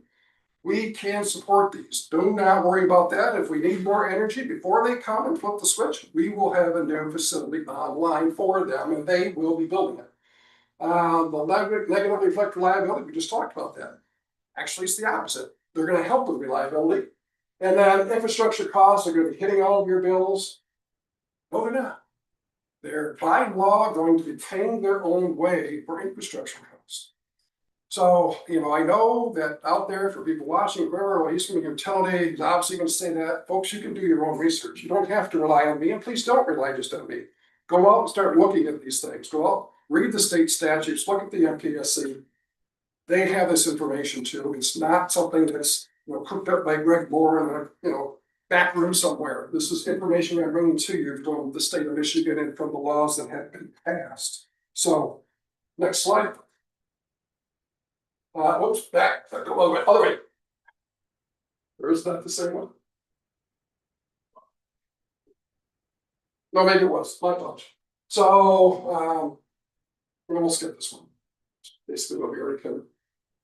Next slide. So here's the truth about growth and affordability, right? We need the growth. You've all heard where Michigan is relative to our educational standards, our graduation, our income growth. Citizens believe we're doing marginally okay. Well, the data says something very different. We're not doing okay. In fact, we're doing like really, really not okay. And we need to fix that. We need to change it. It's not going to change unless we do something about it. So, are data centers the answer? Probably not, but are we part of the solution? Potentially, yeah. And here's how: demand growth on the grid, again, brings more load, the cost comes down, and affordability for everybody gets better. It helps create some jobs. It's not like a Kellogg plant or a Hayes Albion or whatever, but it's going to add some jobs, and they're generally high-tech jobs. After you get past the construction jobs, which still are important, eating in restaurants, staying in hotels, buying gasoline for years at a time, we're going to have jobs here. And wouldn't it be nice if Albion College or KCC could run a program, an IT program about data centers or AI? I mean, I think KCC is starting an AI program actually, but what students are going to be in it if there's no jobs around here? They're going to educate them, train them, and send them off somewhere. I'd like them to stay here in Albion or in Calhoun County. It's going to give us a much, much, much, much, much stronger tax base. And we're going to have talent potential for our kids, grandkids, and great-grandkids going into the future. So just some of the things to think about. And second to last slide. We covered this. Here's the case. Like I said, don't believe me. Go look at this case. U-21-859. This is what sets out the provisions that protect all of us from not paying for data center infrastructure. I can't say it too many more times. I'm just being repetitive, but this is why. 80% capacity, whether they use it or not, they have to pay for it. If they decide, we're downscale, we didn't need to build as big as we thought. Hey, you signed a contract. You're going to pay for 80% of your load regardless of whether you use it or not. That's good for all of us to make sure they don't skip out of town and they have to sign a 15-year contract minimum before we get going. So, and we have to prove the bottom line there. In order to get approval to come in, we have to prove that they meet all those regulations and they're covering 100% of the cost. We have to prove that to the Public Service Commission, who is accountable to all of us. So with that, I covered a lot. My apologies for ramming it through, but I want to leave this. I circulated these. Your input is very important to our company. Very important. And it's very important to me. If we don't know what you're thinking about how we're doing and what you'd like to see, whether you think we're on the right track, whether you think our priorities are correct or screwed up, what you'd like to see, if we don't hear it from you, we don't know. And so this is something that my team put together.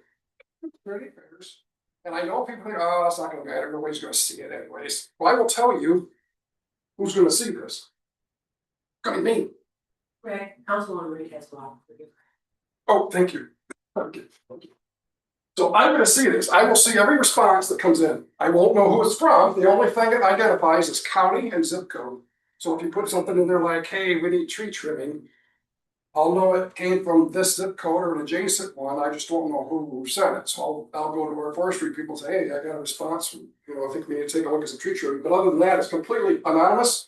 Just scan it, 5 short questions, should take you no more than 3 to 4 minutes unless you want to write out some stuff at the end, which I would appreciate, that's not required. So take it, pass it on to your friends.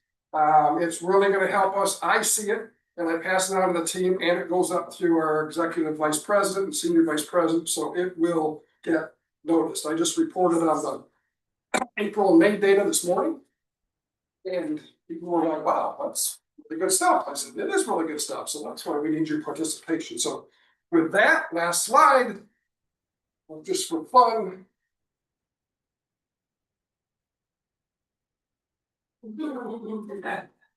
Any question? Thank you for the time today. I really appreciate it. And I have some, if I can leave these probably, but if people want to figure out how to access the different programs that we talked about tonight, I can leave these here and I can just take these and put them in whatever place is most appropriate. So.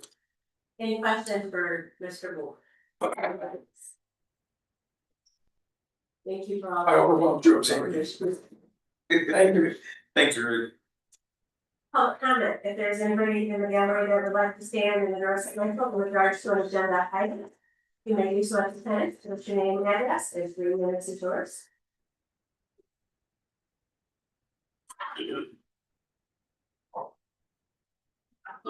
Good evening, Council Maurice Berry, 215 East Mulberry.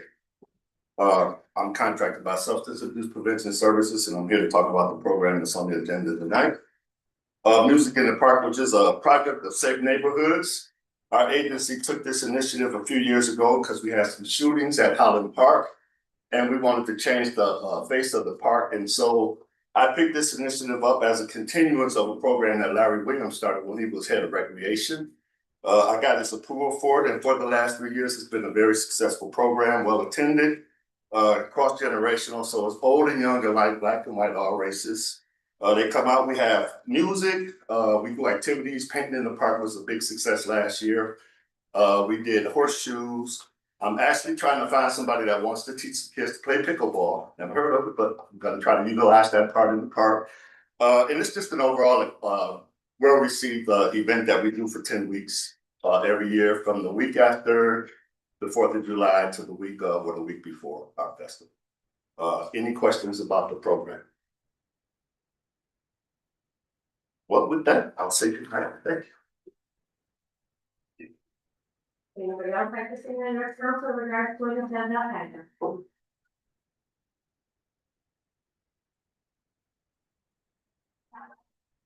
Seeing no movement, do I have a motion to approve the consent calendar items? So support.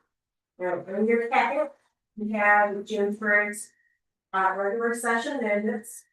You have the application for waiving the park fees for the programs that Mr. Berry just spoke about. We also have the application for sound permit for McIntosh Park for July 19th. Any questions in regards to these items? All in favor, say aye. Aye. Opposed? Do I have a motion to approve the reimagining County Recreation budget? So moved. Support. City Manager Terry. Thank you, Mayor, Council, I'm very excited to share with you the proposal to reimagine recreation in Albion. As you recall, we've had the recreation roundtable a few weeks ago, we had over 40 people in attendance, and we talked about, what are the tremendous resources we already have here, what are the opportunities to collaborate, increase communications, and especially reach out and connect with the youth of our community as well as the adults and seniors. So although we have many programs already in place, we did identify that there was a need for some gap programming. So that's what we're proposing, to go back to the recreation program, at least for the summer, to be housed with the city. So it's really it's modification of what was already in place. Give you a little bit of history, we did have for many years the Recreation Village Fund, and that's where the funding for the recreation activities are from. And last year, from March 25 to March 26, contracted with the Battle Creek YMCA for recreational programming, and they worked through the Albion Community Foundation and using their portal for those applications for those subcontractors, as well as providing their own program. As their contract was coming up for renewal and was in conversations with them as well as the community and each of you, it was identified that we really needed to bring some of these activities back in-house, some of the processes to be streamlined and more, to make more sense, and also have accountability for the use of the public dollars. So what you have before you is a proposal to essentially shift some of the dollars that were previously programmed for the Battle Creek YMCA and reallocate them, one for recreation programming that is housed by the city, and two for support for participation of Albion youth in additional programs. There would also be an allocation at, I believe it was 6,000 for what I'm calling mini grants, because we do recognize there are some organizations that need a little bit of support in order to be successful. So to help them in ways that are appropriate as long as they meet our criteria. One of the things that we found there were opportunities for improvement in working with the Y was in terms of accountability, making certain that there was reporting and that our expectations were met in regards to who were the clients, how were they participating in the program, how did they receive the program, and that there was proper accounting of the resources that were used. But we wanted to make certain those aspects were put into place. And we've identified 4 major organizations in regards to our partner contracts. One is the Fort Senior Center, which you have already approved. The other is for the Star Recreation Camp. In the past, the Marshall Public Schools, and currently the Marshall Public Schools pays for slots for students to participate in this remarkable program that Star offers on their campus. The challenge with that is it could be any student, it's 15 slots, but it could be any student who's a member of their school district, which may not be an Albion student. So we wanted to expand that opportunity to include students who are from Albion, regardless of the school district that they may be attending. There's the Project Safe Neighborhood, which Maurice Berry does address, and then Playwright Sports, which is also having the program. And that allocation is really to augment what they're already doing to incorporate participation with the Albion recreation program students, especially with the free play, I guess I'll call it, for both the gym as well as the pool. So they'll have extended hours for the kids. And just to give you a little bit of background, so the Y contract was for $263,000. And they had already received for what I call the first quarter from December to March, $65,750. So this 263 is divided into 4 quarters. The second quarter was paid for, was also submitted for $65,750. So even based on their own numbers, they had $40,000 left over from that first payment in December. They received the second payment of $55,000. So in theory, they have approximately $100,000 in hand for the program through June. And then I'm proposing that based on our contract negotiations, that they still receive an additional $40,000 for the remainder of this year, so they can continue to provide swimming classes and fitness classes and the other things that they specialize in. So we're looking at a total budget of approximately $175,500. The amount that would need to be reprogrammed is for the summer program, and that's the $91,750. So that's the total for you is for the reprogramming of those out. Any questions for City Manager Terry?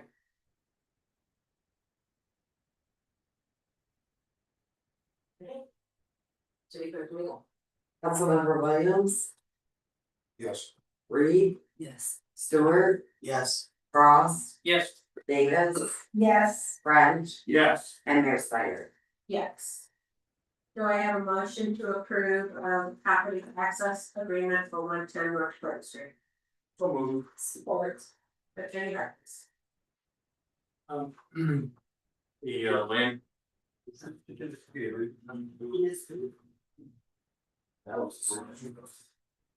Oh, that's. Some program. Hold on. Okay. Do I have a motion to approve of the contract for the youth summer program? So Support. Tina, So as just mentioned, we were talking about the overall program, which you just approved, and thank you for that, we're looking forward to getting that started next week. And we are accepting applications for, both, coordinators of the program as well as you participate in the program this year, towards K through E. This is modified, elementary and the middle school. But this particular motion is for the approval of those contracts for Star Rec Camp, the Project Safe Neighborhood. yes, Project Safe Neighborhoods and the favorite place sports. I'm looking at the okay, all right. We have motion to support. Any questions for city manager Terry on this? City Clerk Domingo? Councilmember Reed, Yes. Stewart, Yes. Frost, Yes. Davis, Yes. French, Yes. Williams, yes. and Mayor Snyder. Yes. Do we need to do this at the motion support the one time? We're close.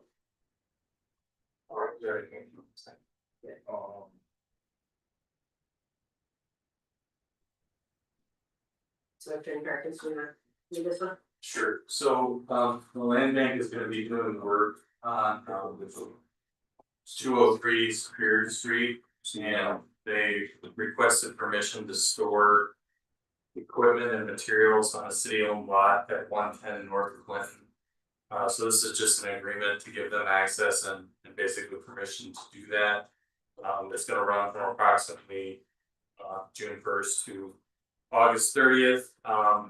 They're gonna restore the property, once their work is done, they're gonna maintain insurance, they're gonna indemnify us. We've set forth some, basic conditions, just like I said, using it for storage of equipment, dumpsters and things like that, making sure they're using licensed contractors and complying with applicable laws, et cetera, et cetera. I sent this over to Calhoun County's Corporation Council, they had some minor changes, so it is good for council's approval. Councilman Stewart? Just a question, have we, so this is gonna give back, access to some of the businesses on the North Superior Block.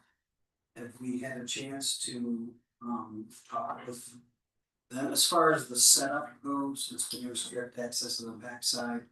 For trackside and for Lopez, it's gonna not somewhat restrict Dickerson as well. So we had any conversations? So the agenda item is just for the access agreement for the Clinton Street property, it's not for the 203. Well, and I would maintain that it's germane because the proposed plan is restricting access on the backside.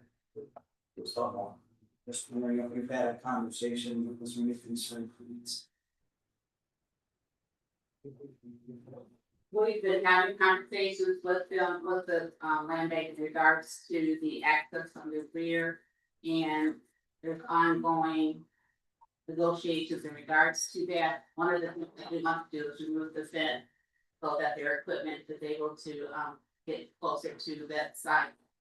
I do believe there's some issues in regards to if they want to close off the sidewalk in the front, and Jason Kern is here, he might be able to speak to that directly, he's been working with them that in regards to if any closures are needed. We understand that business will be impacted because most likely they'll have to use the rear entrances in order to access their facilities.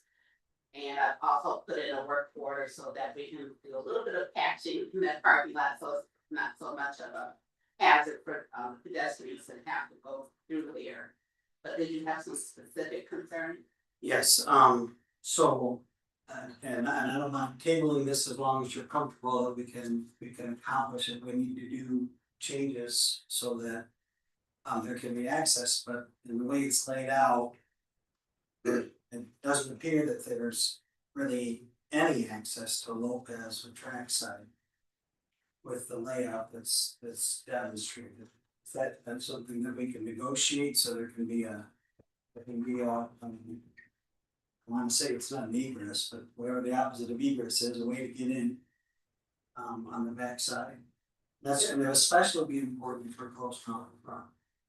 I will confirm, it's my understanding they've been working directly with both the owners of both businesses, and they are anticipating having access through the rear.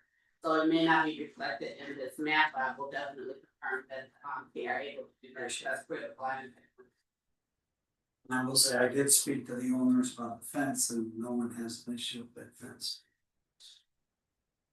But Any other questions or comments? City Clerk Doyle? Councilmember Stewart, yes. Ross, Yes. Davis, Yes. French, Yes. Williams, Yes. Reed, Yes. and Mayor Snyder. Yes. Do I have a motion to approve of the service agreement for hydrovote? So. Or. Do I confirm any take on this one?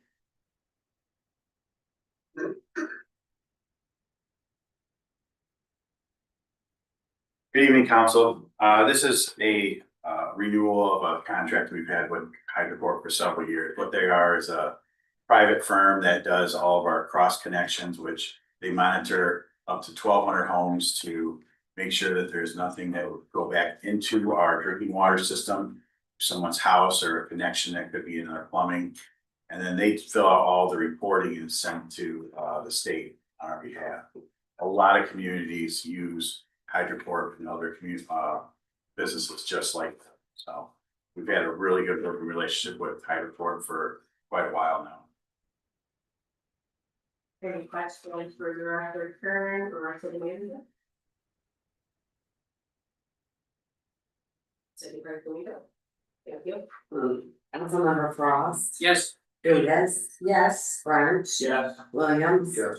Reed, Yes. Stewart, Yes. and Mayor Snyder. Yes. Do I have a motion to approve adding the delinquent utilities to our summer tax bill? Support. Director Clark? Okay, thank you. So this is one thing we do annually. We take a look at the unpaid abatement bills that were unpaid as of 9/30/2025. And any water and sewer bills that are unpaid at that same date, and we add them to our summer tax, which is gonna go out. Summer property taxes, which go out 7/1. And that way the city gets paid and they get put on the tax bill. Again, this is something that's needed, keep the utility funds running. We bill for water and sewer usage, we expect to get paid by the customer, or hopefully through put it on their tax bill, which is allowed by law, and every municipality follows that. So just something to do annually.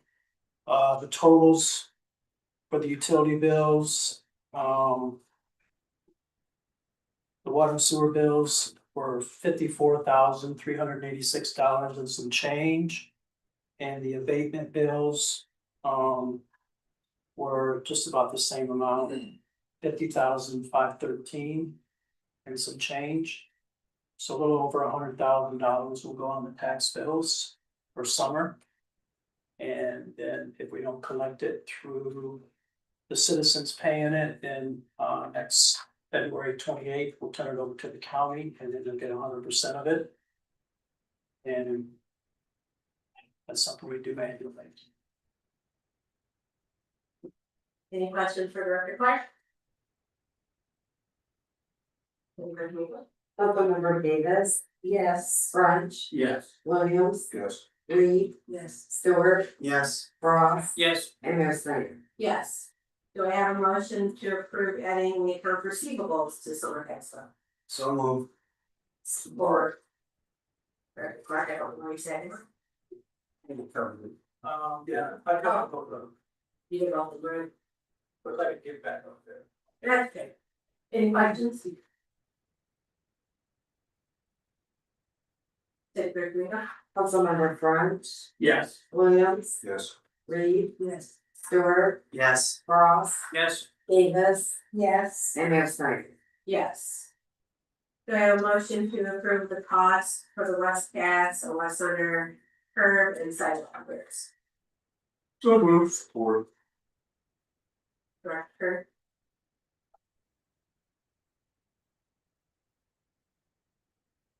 Good evening, council. This is the bill for repairing. We all remember what the sidewalk looked like on the other side of Cass Street. Just as you left the parking lot. I walked out there with, city manager. She gave me that look of new road, sidewalks. Right in front of City Hall. How are we gonna leave this horrible looking sidewalk and trip hazards everywhere? So that was the cost of replacing some of the curb, or I'm sorry, some of the sidewalk in front of the brick. And adding an ADA compliant crosswalk. And then also when we were redoing Center Street, there were some curbs and some sidewalk that was also bad, so. Concord Excavating came in with the lowest bid and got the repairs taken care of. The reason we're coming to you after the fact is because they were pouring concrete and sidewalk within days of taking her across the street. So it was one of those things of Easton was coming through right before they started paving to get everything done. So if we're gonna do it now. And so it wasn't until we milled up some of Center Street, we saw that some were bad. But when we milled it up, then we realized there were more that was bad, so. We just took the stuff that was bad out and fixed it. We will be able to put this whole walk down. Cass Street. Where the park is coming from. Where there's no park, where there's not. It's on both sides.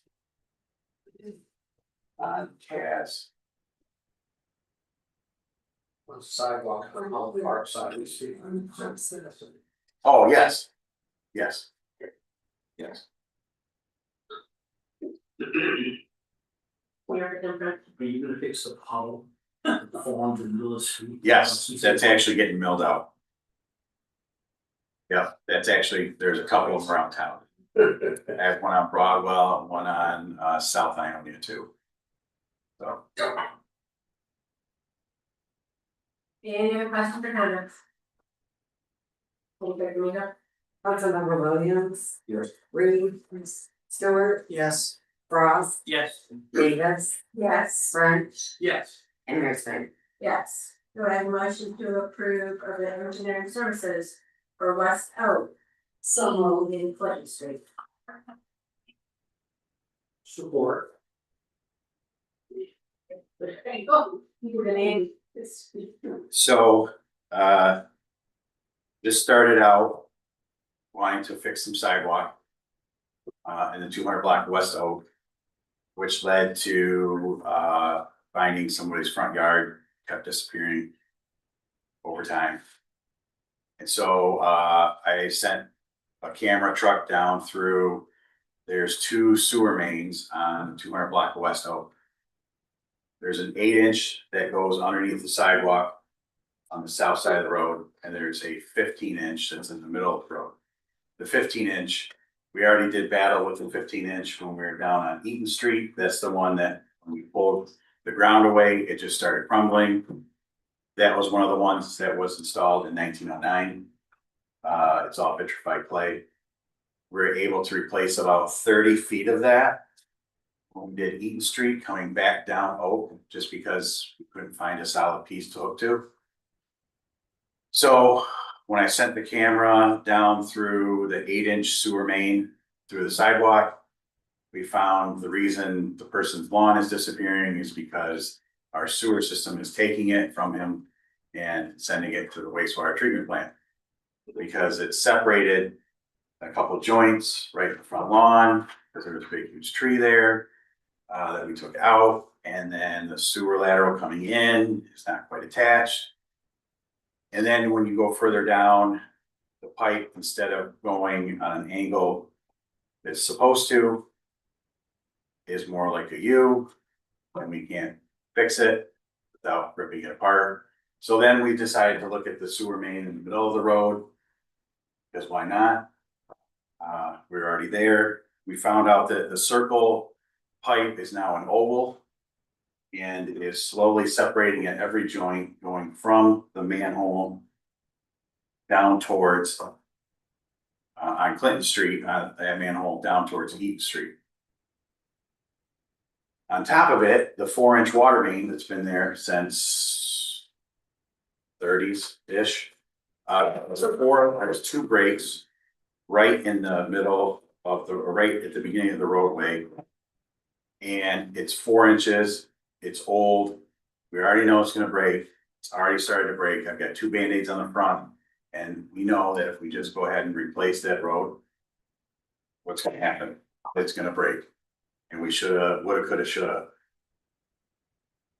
Thankfully, what we did is there's also no, I'll back up, there's also not a fire hydrant in the intersection of Oak and Clinton Street. They're all in a block away in their direction.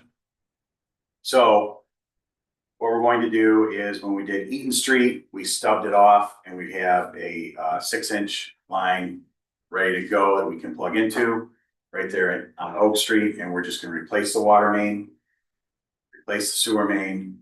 And we think we can get rid of the 8-inch sewer main that's in the underneath the sidewalk. However, there's a 30-inch storm drain that's in between the sewer main in the roadway and the sewer main in the sidewalk. But we think that we can get underneath it just enough to run all new lines, just like we've done on all the other construction projects. All new water line, all new valve boxes up until the right of way, fix the sidewalks in that area, fix the sewer main in the middle, and get rid of the one sewer main underneath the sidewalk.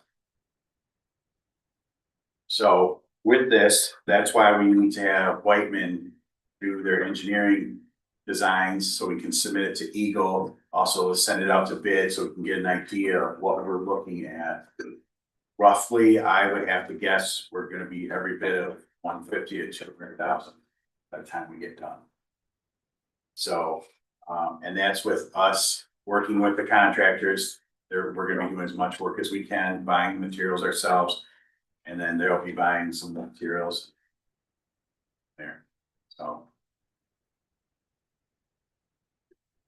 It's only 19,000 to start. Yeah, sorry. Why I did it. Any questions for Director? Yeah, Councilman Williams? the roadway, are we proposing to fix the roadway within, We're gonna do it all. Okay. It's in, just so you all know, I'm gonna be coming to you at the next council meeting too. Everywhere we're going, like on Eaton Street, up on Broadwell, State, and Dean, I am trying to go take our money and stretch it a little bit further because we're getting asphalt at a really, really good price. So I'm trying to go a little extra, like on Broadwell, we were only supposed to do 1 block. We did 2 other blocks, 1 on each side, just to complete it. And so what we're trying to do, every time we're doing anything, let's just do it right and be done. So.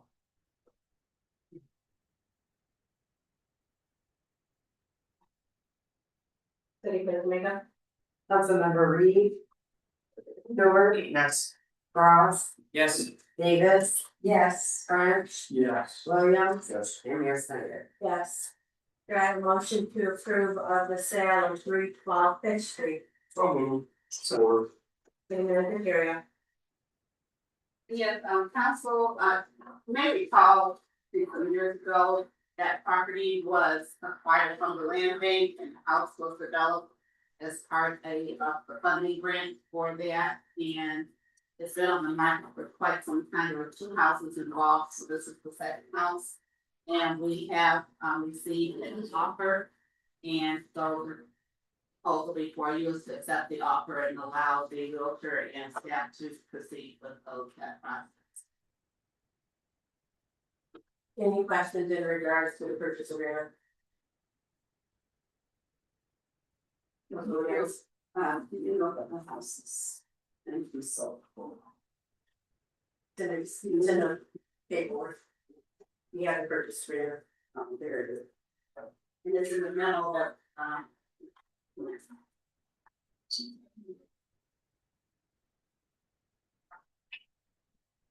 any other questions or comments?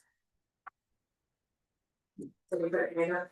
Councilmember Stewart, Yes. Ross, Yes. Davis, Yes. French, Yes. Williams, Yes. Reed. Yes. And Mayor Snyder. Yes. Future agenda items. Future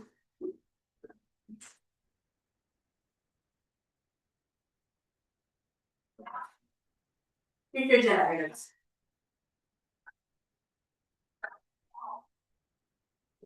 Good. Public comment, if there's anybody in the gallery that would like to stand and address council, we may do so at this time.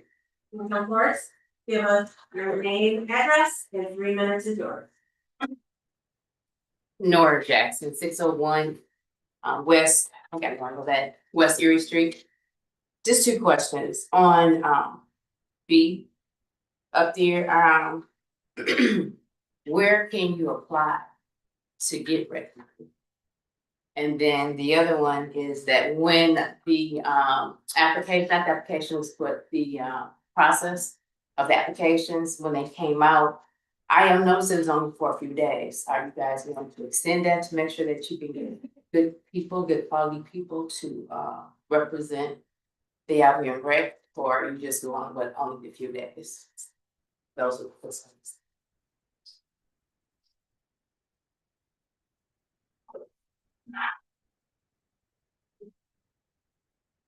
Good evening, Garrett Brown, 1016 South Superior Street. So I was unable to make the last council meeting or discussion about, I guess, 2 resolutions for charter amendments. And when I reviewed that, I did talk to my councilperson and also talked to Councilmember Williams about it. So a concern. So when I was on council, even way back, the requirement for the master's degree for managers, that kind of bothered me too. I felt it kind of created a bottleneck for potential, qualified candidates. My concern though, and how the council is potentially going to put it before voters, is it might swing the pendulum in the opposite direction. So basically, when you make changes in the charter, it's kind of like a principle thing, and you want to do it in a way where, whether you're on one side of the issue or the other, it's kind of a fair opportunity for the council to operate. So currently, the way the charter reads, it's previous experience in city, public, business, or industrial administration, and a bachelor's and a master's degree or an equivalent in public policy or public administration.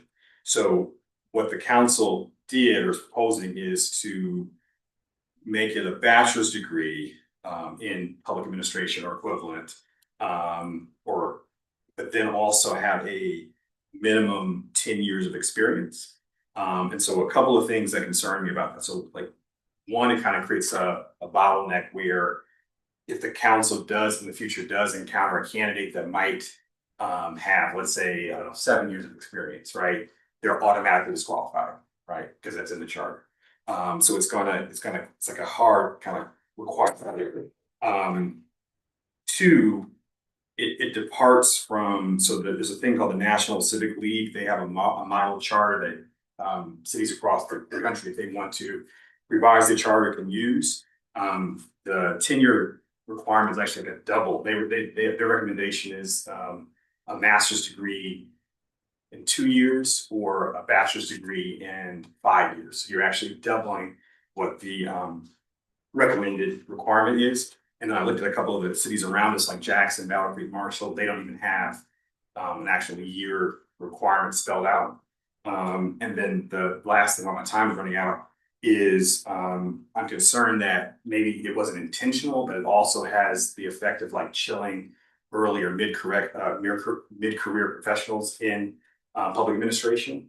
And then it also might make it more expensive for the city to secure a manager, because if someone's going to be in the profession that long, they're going to be asking for more.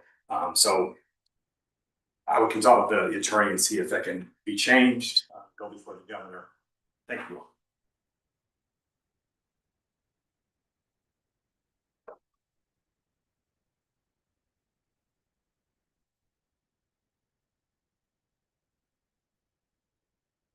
Oh, I gotta stretch, set too long. Juanita Solis Kidder, 1211 Edward Street. I did that, consumer's audit. And it's free. I got 22 free bulbs. Every bulb in my house got replaced. They checked everything. The guy says you have a high efficiency refrigerator and it's half empty. Why? I said, because I'm by myself, I don't have a lot of food. I don't store enough stuff. Fill it up with jugs of water. So you open my refrigerator, lots of water and my food that I really need, but it's high efficiency. Anyway, good job. A weeding opportunity tomorrow, 8:30 in the morning. We're going to weed Mulder area garden in Kiwanis, which is right across the street from Lopez. I was out there watering the planters yesterday and I noticed these big tall weeds. So anybody that wants to come and help, you're welcome. You don't have to be with us. You can go on your own. It's free. Also, if you go out to Clark and Michigan Avenue, notice the 2 brand new benches that were installed over there. And I've gotten compliments already. People are saying that they're beautiful. It's a peaceful area to sit down and sit in the shade, take a break. So that's the improvements with Citizens to Beautify Out. And we have more benches coming. Need to find places for them. And good job, Jason, on fixing the streets. Would anybody else like to stand and address council?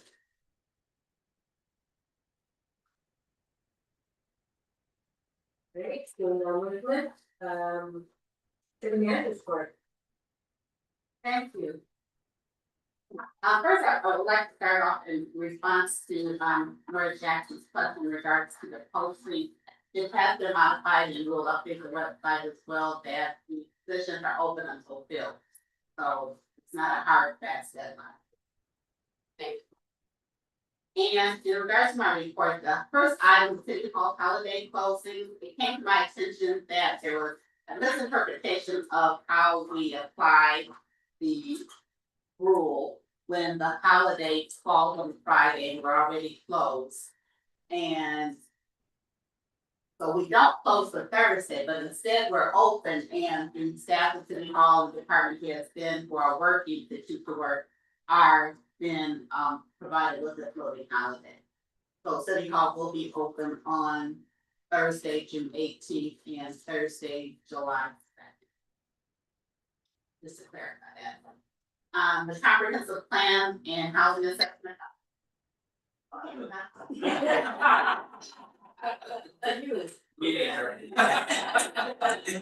So moved. The comprehensive plan and housing assessment RFQ, we did receive 4 responses, the deadline today at 4, so we'll be reviewing those. Debbie Kelly was kind enough to be a part of the review committee. And I would like at least one more person, so is there someone from council who might be interested in doing that? We're going to look at them either this week or next week, we have to schedule it. Looking at what again? RFP's housing for the comprehensive plan update. Yes. Thank you. Well, we have to coordinate with everyone who's Say yes. available, yeah. Councilman Stewart has raised his hand. Just a yes. Okay, very good, thank you. All right, and so we'll be in touch in regards to scheduling the date. And I also want to applaud our DPS crews. We received a great compliment from the Albion Kalamazoo River Cleanup in regards to their event. And it was their 2nd annual, and they were very thankful for all the crews and the volunteers. So thank you for all that hard work, doing great deed for our rivers. And I also want to confirm with city council in regards to this follow-up goal setting session. Does June 29th at 6 p.m. work for everyone? What day of the week? Monday. I think so. Okay. So we'll go ahead and schedule that during, there.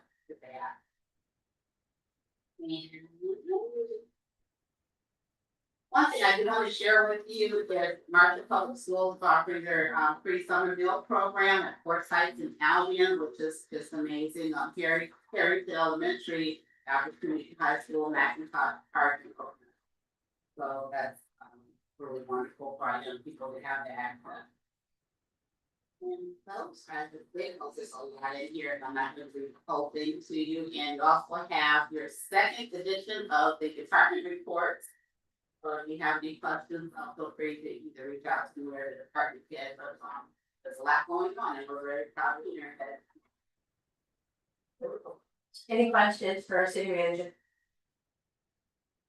Thank you. We have 8. Council member comments. Councilman Williams. Yeah, thanks, Mary. Saturday, Greg Gant put on another great father-son picnic. Him and everybody that volunteered put on a very great event. It was nice, a lot of kids came out. Beautiful day, weather was decent. So I just want to say thank you again to Greg Gant and everybody that participated in that. As well as Difference Makers also held an event in the park for the youth as well. Heard phenomenal things about that as well. I just want to compliment them both. Thank you. Councilman Reed. I hope you can hear me. On Saturday, we will be celebrating our Juneteenth celebration. Start Friday night with a movie at 5 o'clock. 5 o'clock. Yeah, a movie and food and games and food games and then on Saturday at 11 o'clock they start. We're gonna have vendors and food and games and then at 5 o'clock. It starts at 11 on Saturday. And then at 5 o'clock we will have the gospel fest. And that'll be at Howland Park.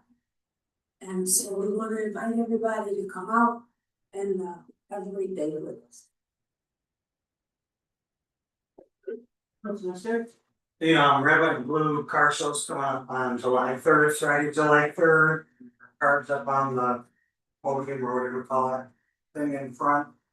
And praying for a beautiful day and a good turnout. We've had a good turnout the last couple of years.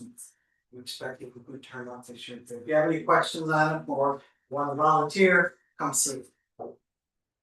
Sponsored by the DDA.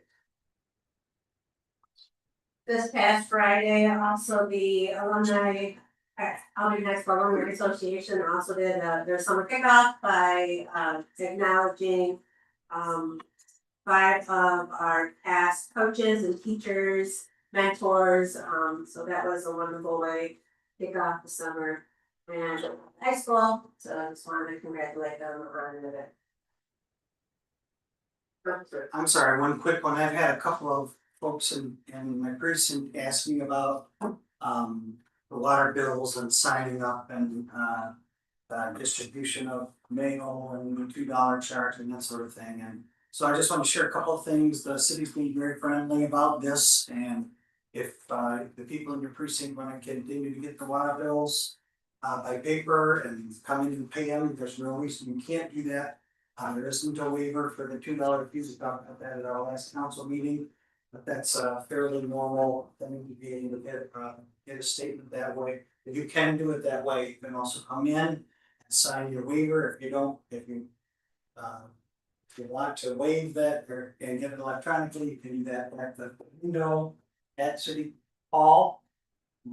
We're trying to make arrangements for other options as well. Thank you for doing it. Any other councilman comments? Do I have a motion to adjourn? So, All in favor, say aye. Aye. We leave adjourned, 9:05.